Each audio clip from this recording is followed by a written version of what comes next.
جو بندہ مال آنے کے بعد نہیں ڈگمگایا وہ اللہ کا محبوب ہے. اور ایسا بہت کم ہوتا ہے, ایسا بہت کم ہوتا ہے. تلوار سے جو ڈرایا جاتا ہے, مثال کے طور پر میں آج یہ بات بہت سارے لوگوں سے کہتا ہوں, آزمائش دو طرح کی ہوتی ہے.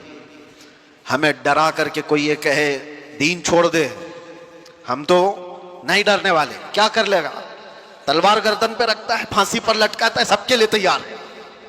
یہ پراؤڈ فیل ہوتا ہے. آپ بھی اس چیز کا احساس رکھتے ہوں گے, میں ہر تکلیف کو گوارا کر لوں گا. اور ہم نے ایسے بچوں کو دیکھا بھی ہے, قید کی حالت میں بھی دیکھا ہے, جنہوں نے بہت سختیاں برداشت کی لیکن ٹس سے مس نہیں ہوئے. اس زمانے کی بات. ایک آزمائش یہ ہے کہ ظالم تمہیں تلوار دکھا کر, چاقو دکھا کر, پھانسی کا پھندا دکھا کر کے ڈرائے, اور تم یہ کہو کہ نہیں, میں اپنے دین سے بالکل روگردانی نہیں کر سکتا, میں اپنے نبی پاک سے تھوڑی دیر کے لیے بھی غداری یا بے وفائی نہیں کر سکتا. ہو سکتا ہے آپ سب کا ایمان ایسا ہو, لیکن دوسرا ایک امتحان ہے, وہ اس سے ڈینجر ہے. دنیا تلوار دکھا کر کے جو امتحان لیتی ہے وہ چھوٹا امتحان ہے. مال اور حسن دکھا کر کے جب امتحان لیا جاتا ہے تو اچھے اچھے تقوی والے بھی بسم ہو جاتے ہیں. وہ کب نکل گئے پتہ ہی نہیں چلتا.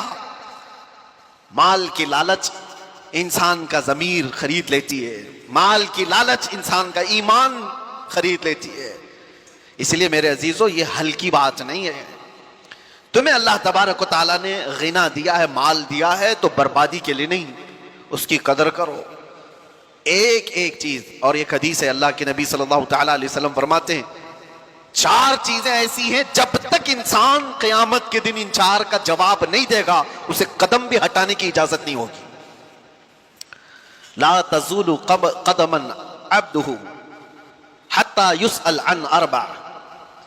فرمایا کہ 4 چیزیں ایسی ہیں کہ قدم بھی نہیں ہٹائے گا قیامت کے دن جب تک ان چیزوں کا جواب نہیں دے گا. وہ 4 چیزوں میں سب سے پہلا سوال اللہ تعالیٰ فرمائے گا کہ میں نے تجھے جوانی دی تھی, کہاں خرچہ کیا. تمہیں وقت کا حساب دینا ہوگا, تمہیں بتانا ہوگا. اور فرماتے ہیں تفسیر میں مفسرین کہ صرف ایک سوال کے جواب میں کئی لوگوں کے 400 سال لگ جائیں گے, 500 سال لگ جائیں گے. جوانی کا پائی پائی کا حساب پوچھا جائے گا. آپ کیا سمجھتے ہو؟ بہت سارے نوجوان یہ سمجھتے ہیں کہ ہمیں جو وقت ملا ہے یہ ہمارا گولڈن ایرا ہے,